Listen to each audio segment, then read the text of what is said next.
There had been talk about Brandon potentially facing Ruslan Provodnikov, but there's a whole lot of back and forth about whether Brandon can make 140. You work with him, you know him. That's what it is. Brandon wants the fight, and I know how much Brandon wants it, and I want it for him too, because I know he could beat Provodnikov, but for some reason, either Provodnikov's managers or promoters, top ranked themselves, don't believe Brandon could make weight. Brandon. When it comes to training, Brandon trains very hard. We already did studies on him and his body. He could make 140 if he does things right. If he stays in training camp and eats what he's supposed to and trains the way he's supposed to, he could make 140. The studies, that we did on him from, with the doctor and everything, he could do it, but he's got to do things right. And has he not been doing things right in the past? No, he doesn't.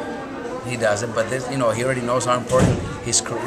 He knows where his career is at right now. His back's against the wall, is what you're saying. He knows, and he's in the gym, and he's telling us how much he wants it, and there's nothing that's holding him back. That's why he wants to fight for the title 140. But I don't know if it's HBO, Top Rank, or Provodnikov's promoters, managers that just don't believe he could do it. So they just, I don't think the fight's gonna happen. But Brandon would love to have that fight. That's what he wants. Would you rather he be at 147?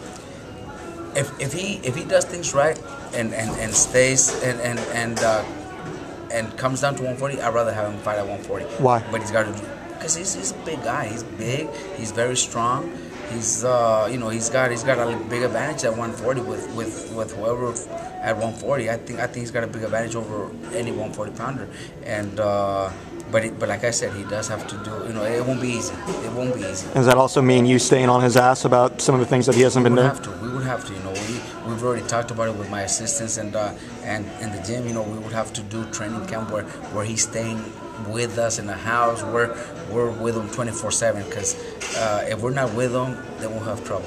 I feel like it's similar to what we saw with Chris Arreola for a while, is that he was able to get away with it, and then finally he realized that he can be even better than what he was already. I could be pretty similar. There's been different cases, different fighters that go through that, and it affects them. It hurts their career at one point, but good thing about Brandon is he's still young. He's lost 2 fights, but was never dropped, never really hurt, so he could still come back. If he does think could come back and still be the same strong beast that he was at 135.